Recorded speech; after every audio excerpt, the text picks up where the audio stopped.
All right. Good afternoon. Good afternoon. Welcome back to Elaine Proby's desk. Tips from Elaine Proby and Proby's Tax and Accounting. I am the CEO, and today we have some great conversation for you guys.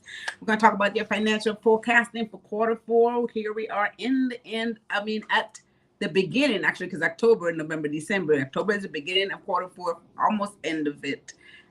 At the end of the first month, actually. So there's 2 more months left. So we want to talk about what's happening financially with your business in Q4 and how we could charge up for our forecasting in order for us to end this year with a bang. All right. So hi, Joan. Good afternoon. Good afternoon. Thanks for jumping in here.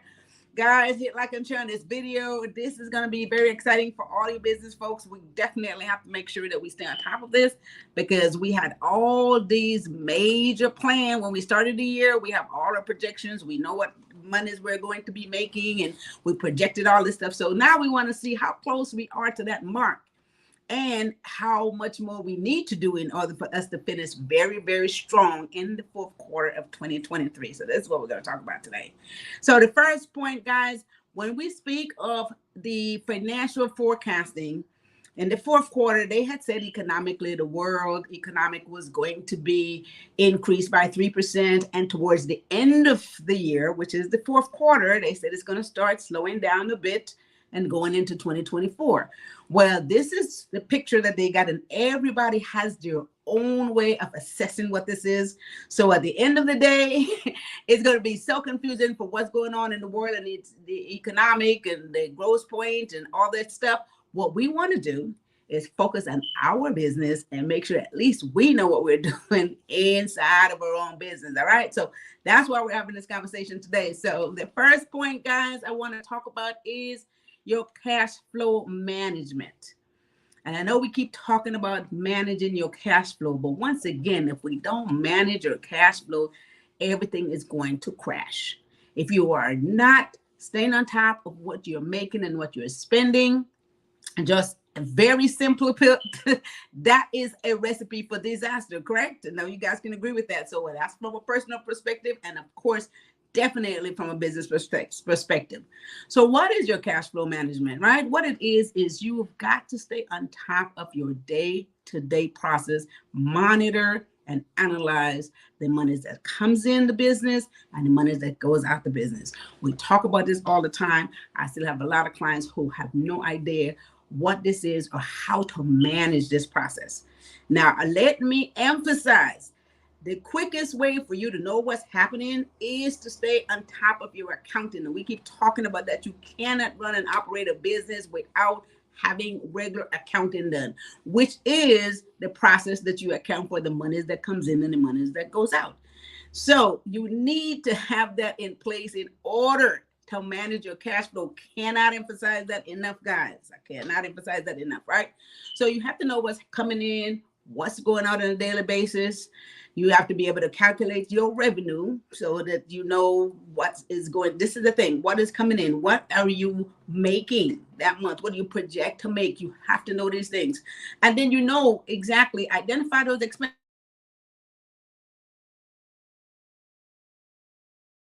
How to check on what that stuff is, because you have those standard expenses, right? You have those standard expenses that you definitely pay out, your salaries, your rent, your utilities, that kind of stuff. That happens on a monthly basis, so you can definitely pinpoint what those expenses are.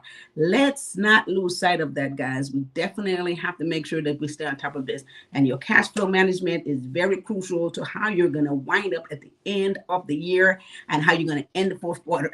So all of the projection that you made in January, all the monies you plan to make in January, between January and December, all those expenses, then now this is the time for you to stay on top of it and see where you are and how you're going to end up in the next 2 months. Okay, so we need to finish strong, identify your expenses, manage all your reports. You have to have accurate reports. Oh my God.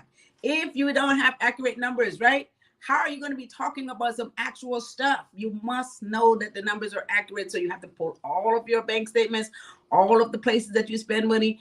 Everything has to come together in one place in your accounting records. And this is how you're going to know what your money looks like. Okay, so let's not half step, and let's not, take this very lightly, or else you could end up at the end of the year and ask yourself, what really happened? And this is exactly not the place you want to be in your business. All right. So let's not do that, guys. That's the first point.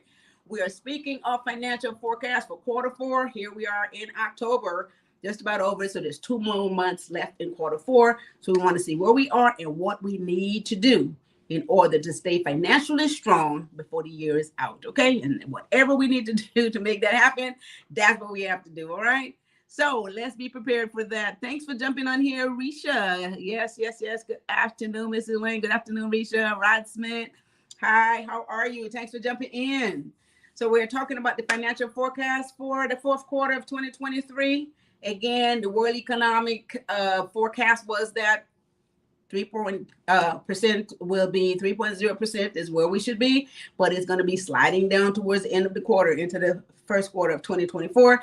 So we want to stay on top of our business and see where we are. All right. So let's jump into our second point today. And the second point is setting cash flow projection. And this, you want to base this on your first 3 quarters, which is really good. So a lot of times when we do a projection, we estimate the amount of money that we suspect, the amount of money that we project, that's the word, to make, right? And we estimated the amount of projection in expenses. We don't know the actual numbers yet. We're only projecting based on what we know what we know we're going to sell, what we know we're going to put out there, how much money we think we're going to make, and what we know we have to spend. It's a projection. That's what a cash flow projection is. However, now that we have actual numbers for the first, second, and third quarter, which is from January to September, we know what those actual numbers are, right? We know what we made. We have the numbers. We have the money that went into the bank. We know what we spend because we have those numbers. So now it's no longer a projection for the first 3 quarters. So what we need to do now is take those numbers, use them as a guide, so that we can project the fourth quarter numbers based on the information that we already know. Does that make sense? So since we have some actual numbers, we can project the fourth quarter. So we have to have a good cash flow projection for the fourth quarter. This is something that should have already been done. If you haven't done it yet, you can still sit down, still take your October numbers, see what it looks like. There's still some more room in October to make up for October numbers if you haven't already done that. And then you have November and December in order for you to project based on the history of what happened in the first 9 months. Okay, so we need to know what that looks like. And by doing so, it will allow us to plan ahead and be more mindful of our cash flow, the income and the outcome, whatever goes out. It will have us be more mindful of what that number is. We want to make sure that we end the year with a bang, with a reserve. We need to make sure that everything is in place and we don't lose sight financially of where the business at, guys. I don't know how, I keep saying this, how to emphasize this, because most people go out of business because they do not stay on top of the cash flow. They don't understand what that is, and they don't do their accounting, which is the way you're going to find out what's going on. So again, that's the second point, setting cash flow projection based on your first 3 quarters, 1, 2, and 3, all the way through September. And this is going to give you a good idea of what your fourth quarter is going to look like. You can definitely make a good judgment of the fourth quarter based on those 3 quarters.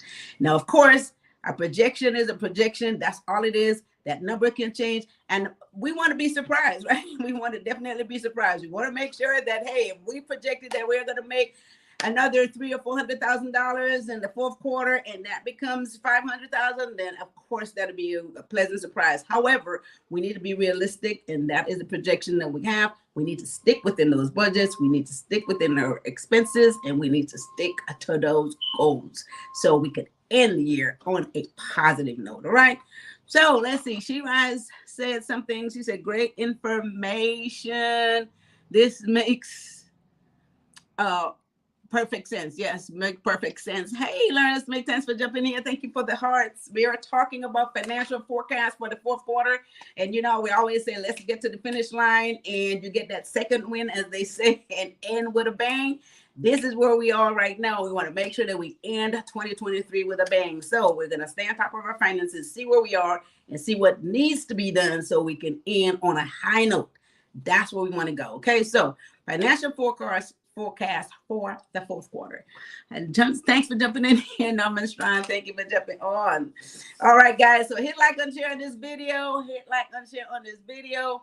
And let's jump into our third point today. Now, the third point, we need to make sure we set realistic revenue goals. It's okay to say we're going to make $100,000 or we're going to make $500,000 or we're going to make $1 million. It's okay to say that. However, how realistic is those goals? And it has to be done based on the current market trends. We need to know what's happening out there in the market. You have to know these things, and this is going to assist you in terms of setting those goals. What is the market asking for? Is your product or services still in demand? This is going to allow you to set those revenue goals, right? So we have to pay attention. Once again, I have to emphasize, if you are in business, guys, you got to, like they say, you have to have your ears to the street. You have to know what's going on. Pay attention. So you must set realistic goals. You don't want to set something that's so way off the beaten path that there's no way you're going to reach those goals. And then when you fall so short, it becomes very disappointing to you and your peers, your business partners, your, whatever. So let's be realistic about the goals that we set, and we need to make sure that it is going to be attainable. Let's say and you can set goals for a month, you can set goals for weeks, you can set goals for a year.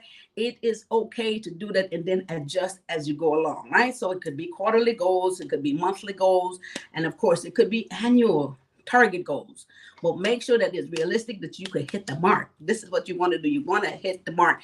And in doing so, you have to take all kinds of stuff into consideration when you're setting these revenue goals, guys. You have to set it based on the skills, what the company has to offer, what the market is asking for, what the demand is out there. You have to make sure that that is taken into consideration. The time frame that you set, again, that has to be realistic. And then you have to be motivated. The level of motivation is going to drive you to reach those goals, because once you have the desire to make it happen, the desire to win, and you're motivated, you're going to do everything necessary to make that happen. So motivation is the key. All right. So you have to have the motivation to make this happen, right? So this is what's going to get you there. We want to make sure that we end the year on a high note. We want to end the year on a bang. All the money that we had projected that we're going to make for 2023, take a look at it, make an assessment, see where you are, and you still have time to make some stuff happen so you can reach those goals. All right. So this is what I wanted to get everybody charged up about today. So let me recap, guys. We're talking about financial forecasting for quarter four based on the current market trends. We want to make sure that we finish with a bang and be comfortably satisfied with what we have achieved. Now, remember, goals are just that. You set them. It doesn't mean that you're going to always reach those goals, but at least you have something to work towards, right? And something to look forward to. And every step that you make is an achievement. It's one step closer to those goals. All right. So keep that in mind. So let me recap. The first point is cash flow management. You must manage your cash flow. Don't just spend without paying attention. Know what's coming in. Pay attention to that. Stay on top of your receivables. I always like to say this: improve your receivables intake. Monies might be sitting out there on the table, but make sure that it gets into your bank account. Okay. So it's fine if somebody owe you $50, but if you're not having that in your bank account, then of course it doesn't really count, right? So make sure you stay on top of your receivables, collect your money, get money in your bank account. So manage your cash flow, right? That's the first point today. Second point, setting cash flow projection based on actual numbers that happens in the first, second, and third quarter. From January through September, you have actual numbers. You now know what you make. You now know what you have spent. So make sure that you set goals for the fourth quarter based on those numbers. All right. Use those numbers as a guide. Increase them as you go along. Look at what's happening in the next 2 months. Well, it should have been 3 months because we should have done this in September. But use those numbers as a guide, guys, and make sure you already know your expenses. You already know your payroll and your rent and all those other stuff. You already know what that is. So make sure that you know what is coming in. If you have any lines of credit, use that as part of your cash flow projection, because, of course, you could fall back on the lines of credit, and any other form of cash that you do have in reserve, that's a part of your cash flow, okay? So this is where you're supposed to base all this information on. Third point, setting realistic revenue goals. We always said we're going to make all this money. We've got these high expectations, but make sure they are realistic. Make sure they're attainable goals. Set them by the quarter, by the month, maybe target, maybe an annual projection, and make sure that at least it's based on what you have to offer, based on your skills, based on the time frame and your motivation and all the people around you that you motivate in order to achieve these goals. Right? Very, very, very, very important information here. We want to make sure we go out there and get what's ours. There's so much money out there for everybody, guys, and we want to make sure that you get your full share, and there's still time when you get to that finish line, or you're getting to the finish line at the end of 2023.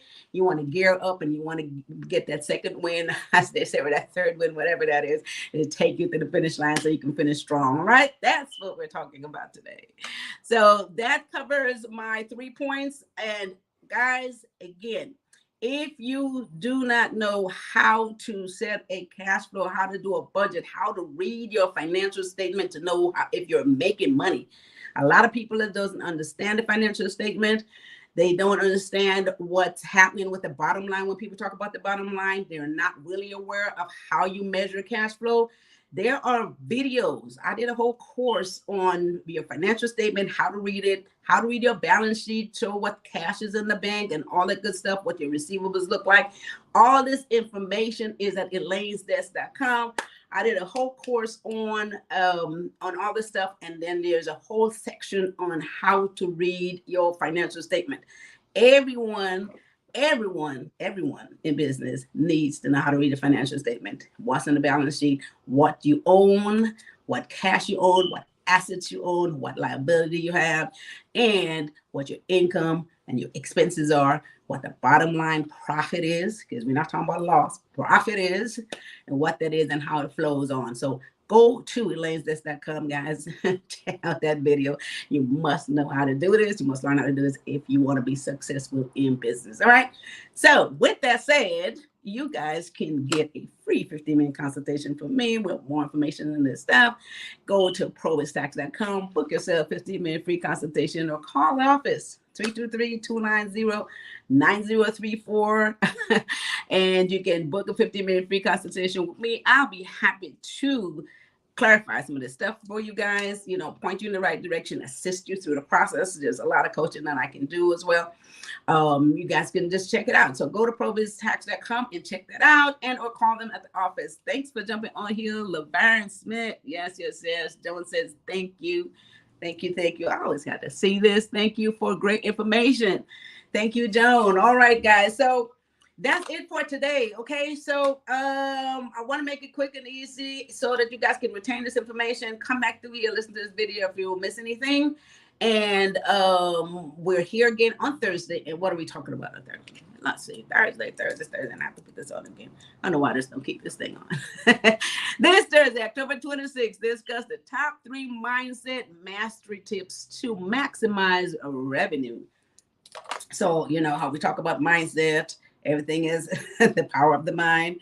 This is going to help us master our revenue. So we have to be in the right frame of mind for anything to happen positively, of course. So this is what we're going to talk about. I love these mindset processes because we all need it. It keeps us motivated, right? So I'm going to make sure that we have a wonderful time on Thursday. You guys tune in. Amber Belgrave, thanks for jumping in here. And I think that's it. Risha Smith says, thank you for great information, Miss Elaine. All right, thank you for tuning in also. Okay, thank you. As always, useful, like always. Yeah. All right, guys. So with that said, I want you guys to have a wonderful rest of your Tuesday afternoon. Be back here Thursday. Hit like and share on this video, guys. And once again, I'd like to say all of you who are in business, it doesn't matter. It don't have to be no major corporation. I don't care if you are a sole proprietor, if you are selling food, selling clothes, sewing, whatever you're doing, you are doing business. You are doing business. You are in business. Everything here applies to you. Okay. So don't think that you have to have some major corporation for this to happen. Everyone should be keeping track of this stuff. Okay. All right. With that said, I want you guys to have a wonderful rest of your Tuesday afternoon. And you guys take care of each other and take care of yourself. See you on Thursday. Bye-bye.